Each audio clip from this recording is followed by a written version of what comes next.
Üdvözlök mindenkit, a mai videó témája halott szemek.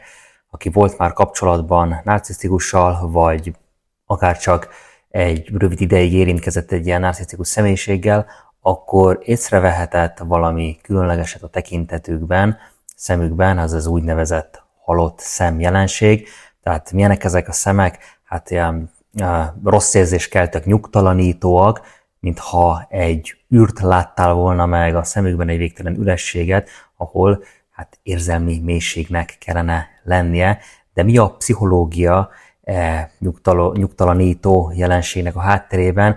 Miért van a narcisztikusoknak halott szemük? Most belássuk magunkat a tudományba, a pszichológiába, és útközben érinteni fogja ez a videó, tehát a szakértőket is, hogy mit gondolnak erről a halott szem jelenségről, valamint a valós életből származó példákat, beszámolókat, hogy ezért is egy átfogóbb képet nyújtsuk a megértés felé. A narcisztikus viselkedés ezen aspektusának megértése az rendkívül hasznos lehet, ha egy ilyen személlyel kerülünk kapcsolatba az életünk folyamán, minél többet tudsz, annál jobban felkészülsz arra, hogy megvédd magad érzelmileg. Ezek a videók mindenkinek szólnak, akik kíváncsiak az emberi viselkedésre, vagy akár egy konkrét személy, egy konkrét kapcsolat, vagy a saját kapcsolata miatt aggódik, vagy sokan vannak, akiket csak egyszerűen úgymond lenyűgöz a személyiségzavaroknak az összetettsége, és hát az itt a csatornán található videók, tehát az itt megosztott meglátások, azok úgy gondolom, hogy felbecsülhetetlen értékűnek fogja találni. Tehát akkor most merüljünk el ebben a témában mélyebben, ebben a halott szem jelenségben és a narcizmus rejtélyes világába. De viszont mielőtt belemerülnénk ebbe a témába, az is fontos megjegyezni, hogy természetesen nem mindenki narcisztikus, akinél fel lehet fedezni ezt a halott szem jelentőséget, de a közös vonásoknak a megértése az jelentős lépés lehet az önvédelem és az érzelmi jólétünk felé. Tehát először is akkor nézzük át egy kicsit, nagyon röviden, tényleg csak pár mondatban a narcizmust. Tehát a narcizmus kifejezést manapság, mint tudjuk, hát az gyakran nagyon felelőtlenül dobálják mindenkire, de elengedhetetlen ennek a megértése, hogy mit is jelent valójában, csak így dióhéjban ez a narcizmus. A narcizmus az egy olyan személyiségzavar, amelyet főként a túlzott látszólagos önértékelés, túlzott figyelem és csodálat iránti igény, valamint természetesen az empátia hiánya jellemez, és hozzá kapcsolódhat még nagyon gyakori a manipulatív hajlam, kizsákmányoló hajlam, kontroll, de aki ebbe jobban bele szeretné magát ásni, hogy mi is pontosan ez a narcizmus, meg hogyan és mint van ez az egész, akkor erről hát nekem már több 100 videón van ide föltöltve a csatornára, ami ezzel foglalkozik.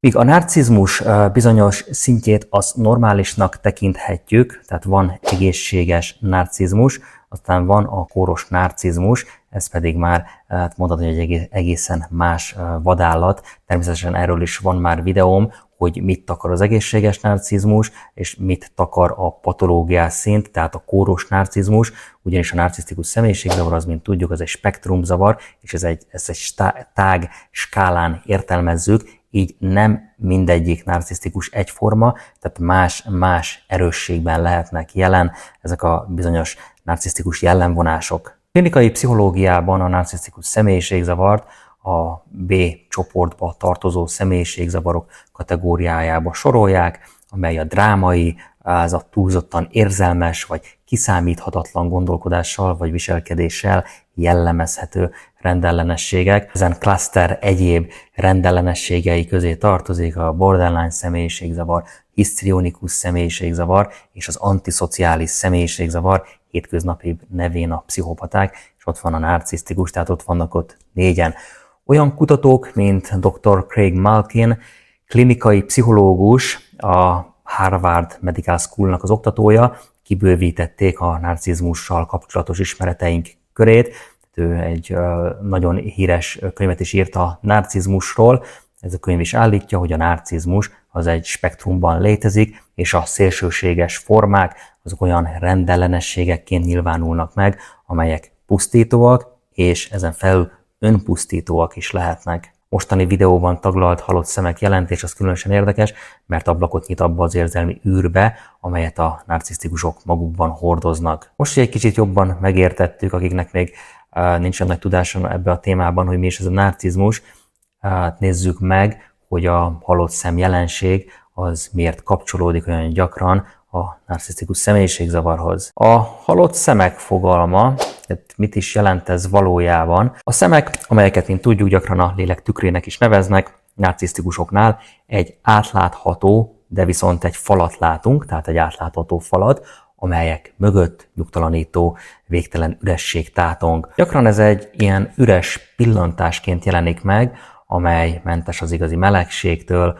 az empátiától. Ez a tekintet ez nem korlátozódik bizonyos helyzetekre vagy szituációkra, tehát ez megjelenhet tulajdonképpen bármikor, bárhol, komoly beszélgetések során, intimebb pillanatokban, vagy akár akkor is, amikor a narcisztikus az éppen megpróbál egy kis bűbájos lenni, ez még inkább zavarba ejtővé teszi, mivel a tekintetből, tehát a narcisztikusnak a tekintetéből hiányzik a természetes érzelem, amelyeket az emberi interakciókban igencsak elvárnánk. A halott szemek fogalma, ez nem új, ez nem egy új keletű dolog. Filozófusok, pszichológusok gyakran tárgyalták a szemek fontosságát az emberi interakciókban, ugyanis a szemek azok kulcsfontosságúak az első benyomások kialakításában, továbbá az érzelmek közvetítésében, amikor viszont az elvárt érzelmi kölcsönösség az hiányzik, hát az milyen zavarba ejtő lehet a számunkra. Tehát ez a jelenség a pszichológia területén is nagyon gyakran felbukkan ez a téma, ez pedig arra utal, hogy az emberek ezt az érzelmi mélység hiányát rendkívül nyugtalanítónak találják. Gondoljunk itt csak olyan kifejezésekre, mint a szem a lélek tükre, amelyek a szemeknek a fontosságát jelzik az emberi kapcsolatokban. Tehát amikor ezek a tükrök úgymond le vannak zárva, hát az alapvető elvárásainkat zavarja meg az emberi interakciók terén. Vizsgáljuk ezt egy kicsit meg mélyebben, hogy mi van itt a halott szemek mögött. Tehát miért tűnik úgy, hogy a narcisztikusok azok különösen hajlamosak erre a halott szemek jelenségre, erre az üres tekintetre. Kutatások szerint ez összefüggésben van a valódi érzelmi kötődés, vagy a valódi érzelmi mélységnek a hiányával. Mivel a narcisztikusok, azok hát gyakran tudjuk, hogy erősen koncentrálnak, foglalkoznak kizárólag a saját szükségleteikkel, az ő tökéletes idealizált énképükkel, továbbá csökkent empatikus képességük van. Ez a magukra való állandó fókuszálás másoknak, tehát mások kizárásával teljesen érzelmileg, tehát ezek fizikailag is megnyilvánulhatnak a halott szemek jelenség formájában, jelezve a narcisztikusnak az érzelmi elérhetetlenségét. Egy folyóiratban megjelent tanulmány negatív korrelációt talált az erős narcisztikus vonások és az empatikus gondolkodás között. Ez az empátia hiánya hozzájárulhat ahhoz az érzelmi vákuumhoz, amit a halott szemek formájában észlelünk. Ez olyan, mintha egy áramkör megszakadt volna, ami az érzelmek áramlásának kudarcát okozza. Halott szemek egyúttal finom érzelmi manipuláció formájában is szolgálhat a narcisztikusok számára, tehát az ezzel a tekintettel szembesülő személy, hát az kissé ilyenkor kellemetlenül, összezavarodva, szorongva érezheti magát, de nem feltétlenül tudja, hogy miért érzi ezt, amit. Ez a nyugtalanító érzés, ez hatalmi dinamikát teremthet, ez természetesen a narcisztikusnak kedvez, mivel a másik személy kiszolgáltatottabbá válik a manipulációval szembe. Gondoljunk rá úgy, mint egy kimondatlan, de tapintható akadályra, amely elválasztja a narcisztikust másoktól. Tehát ez mondhatni azt, hogy ez egyfajta érzelmi páncélként működik, amely megnehezíti, hát nem is inkább megnehezíti, inkább lehetetlenné teszi a valódi kapcsolatoknak a kialakítását, és ez egy összetett védekezési mechanizmus a narcisztikusoknál, tehát ez a narcisztikusnak az érzelmi elzárkózását, irányítási, kontrollálási törekvéseit szolgálja. Hogyan használják a narcisztikusok a halott szemüket érzelmi fegyverként? Tehát ez is fontos megvizsgálni, hogy hogyan használhatják a narcisztikusok ezt a nagyon zavarba ejtő, nyugtalanító tekintetet az érzelmi manipuláció és a kontroll eszközeként. A szem az valóban erős eszköz lehet a narcisztikusnál, tehát ez igen, ez érzelmi fegyverként is szolgálhat.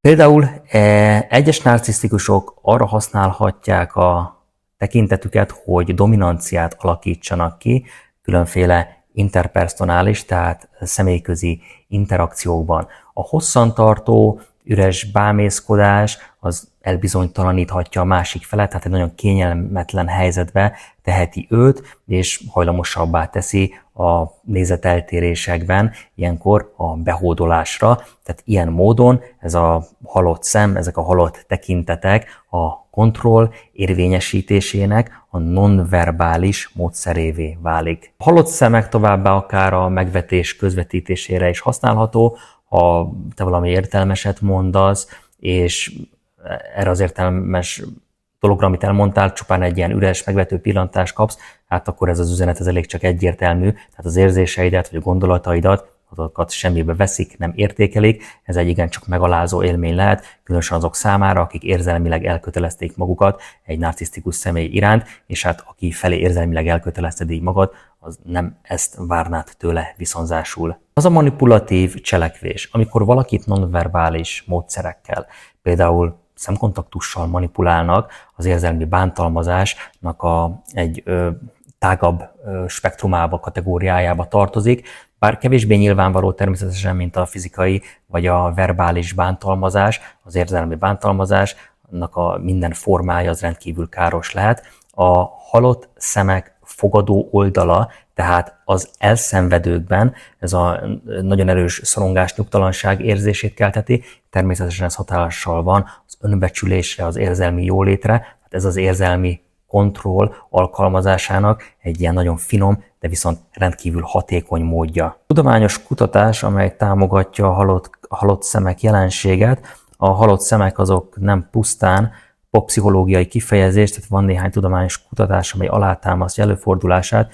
és a lehetséges pszichológiai hátterét. Pszichológiai és idegtudományi tanulmányok azt vizsgálják, hogy a szemkontaktus vagy annak hiánya milyen módon befolyásolhatja az érzelmi és a szociális interakciókat. A Cambridge-i Egyetem Autizmus Kutatóközpontjának egyik ilyen tanulmánya rámutat arra, hogy a szemkontaktus során bizonyos idegpályák aktiválódnak, beindítva az érzelmi és a szociális feldolgozást. Ha ezek az utak megszakadnak vagy inaktívak, ahogy gyakran a narcisztikus személyeknél is ez megfigyelhető, az valódi érzelmi kapcsolat hiányát eredményezheti, amit mi halott szemek formájában figyelhetünk meg náluk. Van itt egy másik pszichológiai folyóirat is, ez pedig olyan kutatásokat is publikált, amelyek azt mutatják, hogy a szemkontaktus mintái felfedhetik a mögöttes személyiségjegyeket, beleértve a narcisztikus személyiségzavart is. Azok a résztvevők, akiknél magasabb a narcizmus szintje, tehát az egészséges narcizmustól jóval erősebb narcisztikus megküzdési jegyeket alkalmaznak, nagyobb valószínűséggel folytattak manipulatív vagy megfélemlítő viselkedést. Ez tudományos hitelt ad annak az elképzelésnek, hogy a halott szemek jelenség mélyebb személyiség problémák viselkedési jelzője. Az eye tracking technológia érdekes betekintést nyújtott ebbe a jelenségbe is.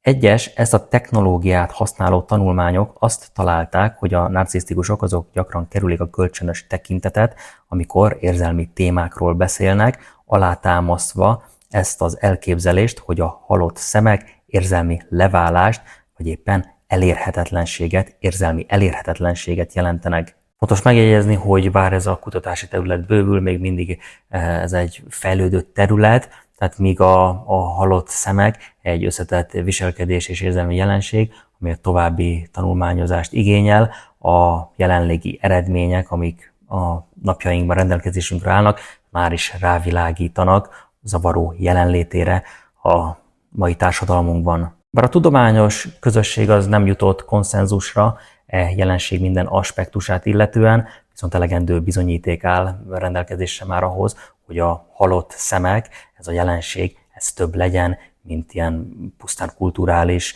vagy anekdotikus megfigyelés, mérhető hatásai vannak az emberi kapcsolatokra, és természetesen ez további tudományos vizsgálatot érdemel, és mint mondtam, tehát ez jelenleg is kutatják. Nézzünk szakértői véleményeket a narcizmusról, és erről a halott szemek jelenségről.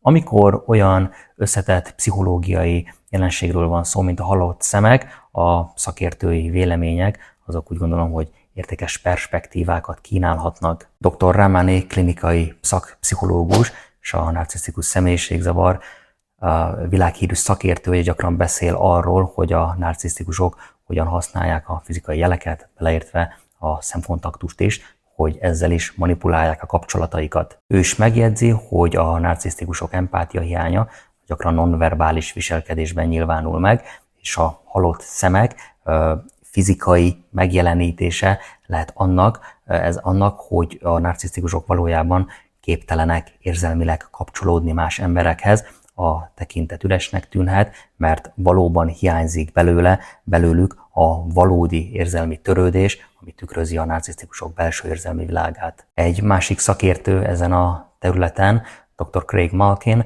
aki írt egy nagyon híres és jó könyvet is a narcizmusról, tehát ő hasonlóan kiemeli a narcisztikusok szerepét az érzelmi manipulációban, tehát munkája az rámutat a nonverbális jeleknek a komolyságára, figyelmeztetve, hogy ez bizony nem szabad félvárról venni. Bár ez a halott szemek jelenség, tehát ez nem egy diagnosztikai kritériuma a narcizmusnak, viszont a területnek a szakértői egyetértenek abban, hogy ez egy igencsak figyelemre méltó tünet. A halott szemek, az fontos megérteni ezzel kapcsolatban, hogy az sokkal több, mint csak egy üres tekintet. Tehát mondjuk azt, hogy ez egy érzelmi szakadék.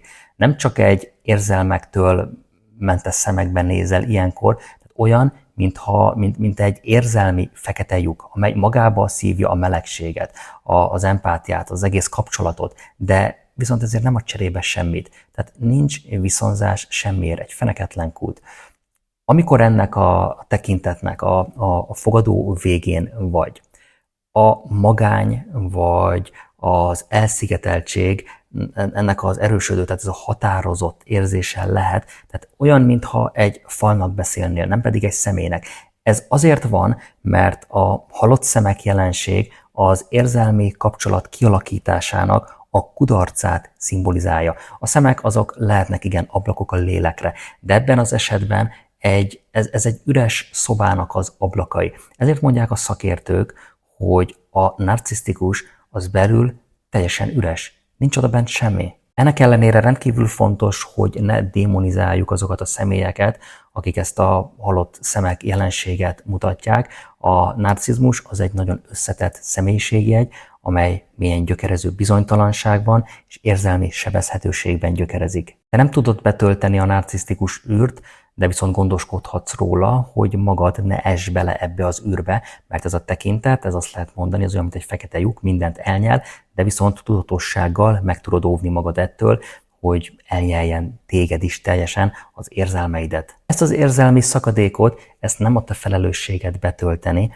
és nem is áll hatalmadban. Tehát sokan akarják megmenteni a narcisztikust a szeretet erejével, meg a Jézus Krisztusnak az erejével, meg a Bibliával, meg mit tudom én mikkel, de ezeknek nincs eredménye, ha valóban patológiáról, tehát patológiás narcisztikusról beszélünk. Hogyan védjük magunkat? Mi az, amire oda kell figyelned? Az egyik nyilvánvaló nyom, vagyis jel az érzelmi viszonzás hiánya. Ha a te érzelmi nyitottságodat teljesen közömbösen, vagy akár egyenesen elutasítja valaki egy komoly párkapcsolatban, akkor ezt igencsak vedd figyelembe. Egy másik kulcsfontosságú mutató az a beszélgetéseknek a mintája. A narcisztikusok, mint tudjuk, azok igencsak gyakran uralják a párbeszédeket, és a saját eredményeik kiemelése felé, vagy az aggályaik felé irányítják ezeket a beszélgetéseket, de megfigyelheted, hogy itt mindig róluk van szó. Tehát ha úgy látod, hogy a beszélgetések egy narcisztikussal, véletlenül narcisztikussal egyoldalúak, tehát hiányzik az igazi érzelmi csere, ez egy újabb figyelmeztető jel lehet, tehát ha valaki állandóan csak és kizárólag magával van elfoglalva, tehát te ebben nem szerepelsz, neked ebben nincs semmiféle szereped, tehát nem érdekli, mi van veled, nem érdekli, hogy vagy, nem érdekli neked, milyen problémáid vannak, mindig minden csak és kizárólag róla szól, akkor ez egy nagyon erős figyelmeztető jel. Másik nagy figyelmeztető jel, piros zászló, hogy ez az adott személy ez hogyan bán másokkal, különösen azokkal, akiket a társadalmi vagy a munkaköri, tehát a szakmai hierarchiában alacsonyabb rendűnek tart. A narcisztikusok, mint tudjuk, mutatják az empátiának a hiányát, és továbbá mutatnak nyílt megvetést az általuk alacsonyabb rendűnek tartott személyek iránt, és az empátia hiánya, ez ilyenkor hát gyakran megnyilvánul a szemekben is, érzelemmentesek, bárkin képesek keresztül gázolni a siker érdekében. Ismét elmondom, hogy nagyon fontos megjegyezni, az emberek ezt általában nem szeretik megjegyezni, hogy a narcizmus ez egy spektrum, tehát nem mindenki, aki egy-két ilyen tulajdonságot mutat, az úgymond, hogy az teljes értékű, tehát patológiás narcisztikus. Ha azonban ezeknek a viselkedési formáknak egy igencsak következetes mintáját észleled, különösen ezt a halott szemek jelenséget, hát akkor úgy gondolom, hogy jó ötlet lehet valóban ezzel a személlyel óvatosabban bánni. Végül ami rendkívül fontos, hogy ne hagyd figyelmen kívül az intuíciódat. Ha valami rossz érzés, akkor az valószínűleg az is. A te hitrendszered, a megérzéseid, hidd el, hogy ez egy felbecsülhetetlen értékű eszköz lehet a finom érzelmi manipulációknak az azonosításában, beleértve azokat is, amelyek a szemkontaktuson keresztül nyilvánulnának meg. Tehát az intuíciódban való megbízás az rendkívül fontos. Sokan ezeket a megjelenő, feljövő belső érzéseket, ezeket elnyomják, tehát nem hallgatnak a belső hangra, erre a belső sugallatra, hogy hát valami itt nekem nagyon nem oké ezzel a személlyel, aztán miután elnyomtad ezt a kis belső hangodat, és hát beülsz a vidám parkba, a hullámvasútra, hát onnan már sokkal, de sokkal nehezebb a kiszállás. Csak az embereknek a javarésze ezt nem használja, ezt a megérzést, hanem egyszerűen elnyomja. Ha valakivel szemben lesz egy rossz megérzésed, de nem tudod megmagyarázni, hogy miért van ez az érzésed, akkor is hallgass a megérzésedre. Az intuíciót azt nem kell megmagyarázni. Úgy gondolom, hogy ez az egyetlen dolog, amiben tényleg vakon megbízhatsz. Valami folytán, nem tudom miért, a belső hangunk azt tudja, hogy mi az, ami rossz nekünk. Tehát ne hagyd ezt figyelmen kívül, mert utólag mindig bebizonyosodik az, hogy hát de jó lett volna, ha én akkor hallgatok arra a belső megérzésemre, a belső hangra. Milyen hülye voltam, hogy nem hallgattam rá, most meg itt ülök a nagyban. Ne feledjük, itt nem arról van szó, hogy valakit rossznak címkézünk, hanem arról, hogy azonosítjuk azokat a viselkedési mintákat, amelyek károsak lehetnek ránk nézve. Nézzünk ebbe kicsit jobban még bele. A narcizmus és más személyiségzavarok kölcsönhatása, ugyanis a halott szem jelenség az nem korlátozódik kizárólag a narcizmusra, más személyiségzavarokra is jellemző, tehát nem törvényszerű, de jellemző lehet, mint például az antiszociális személyiségzavarra, mondjuk ott pont nagyon jellemző, de jellemző lehet borderline személyiségzavarra is, továbbá más mentális betegségekre, mint az autizmus spektrumzavar. Tehát ennek az átfedésnek a megértése az kulcsfontosságú, mert összetettebb rétegekkel gazdagítja a személyiségzavarok már amúgy is eléggé bonyolult helyzetét. Például itt van nekünk ugye az antiszociális személyiségzavar, szociopátia, pszichopátia hétköznapi nevén, tehát a narcizmushoz nagyon hasonló tünetekkel, vonásokkal rendelkezik egy ilyen személy, ott van náluk is ugyanúgy az empátia hiány, a manipulatív viselkedés, meg még sok minden más, tehát náluk is az antiszociális személyiségzavaros személyeknél, tehát a pszichopatáknál is megfigyelhető ez a halott szemek jelenség. Aztán ott van nekünk a borderline személyiségzavar, ez szintén átfedést mutat, különösen ha érzelmi intenzitásról, manipulatív viselkedésről van szó, viszont a narcisztikusokkal ellentétben a borderline személyiségzavarral küzdő személyek, azok tudatában vannak,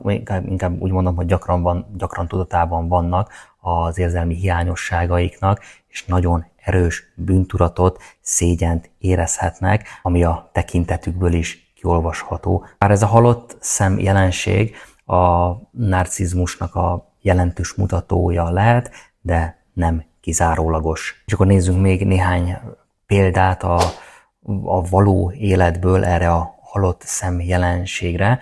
Különféle történetek, azok néha hangosabban beszélnek, mint a statisztikák és a kutatások. Ha valaha is volt valaki kapcsolatban egy narcisztikussal, lehet, hogy a saját bőrén megtapasztalta ezt a nagyon nyugtalanító, frusztráló halott szem jelenséget.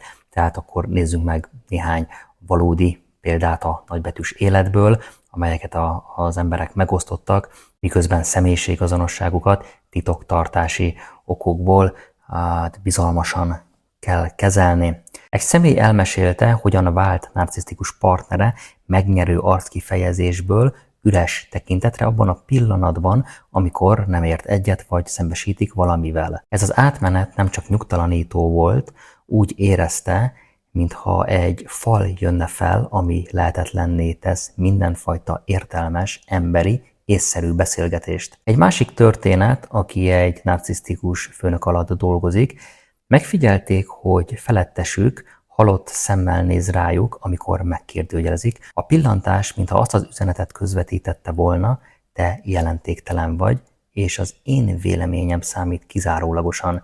Itt csak én számítok, és mindenki felett állok. Én Isten vagyok. Egy másik esetben egy nő leírta, hogy a narcisztikus anyja hogyan használja a halott szem jelenséget, hogy érzelmileg manipulálja őt. Valahányszor megpróbálta érvényesíteni magát, anyja szeme hidegre és üressé vált, mintha minden érzelmi kapcsolat megszakadt volna. Ez gyakran gyengítőbb volt, mint bármely szó, amit az anyja mondott bármikor is. Nagyon sok ilyen hasonló leírást olvastam az interneten, és láthatjuk, hogy ez nem csupán az érzelmeknek a hiánya, hanem az érzelmi manipuláció és a kontroll egyik aktív eszköze is. Ezek a halott szemek. Meg tudnak változni a narcisztikusok, és abba hagyhatják-e valaha ezt a halott szem jelenséget? Hát a változás az lehetséges egy narcisztikus személyiségzavarban szenvedőnél is. Terápia, tehát pszichoterápiák, például a kognitív viselkedésterápia az ígéretesnek bizonyult a narcisztikus viselkedések kezelésében. Azonban az a legfontosabb, hogy egy ilyen személynek tehát először is el kell ismernie, hogy neki szüksége van a változásra, ami egy igen nehéz parancs egy narcisztikusnak, mert, mint tudjuk, egy narcisztikus az teljesen természetesnek veszi, ahogy él, amiket csinál. Tehát itt ez a legnagyobb probléma velük, hogy a viselkedésüknek a problémás aspektusait, ezt ők abszolút nem látják át. Ennyi lett volna ez a halott szemek jelenség téma. Ha informatívnak találtad, akkor nyomj egy lájkot, csatornámra nagyon sok videó van már föltöltve, több mint 350, lehet, hogy valamelyik kérdésedre megtalálod a választ, nézz szét, köszönöm a figyelmet.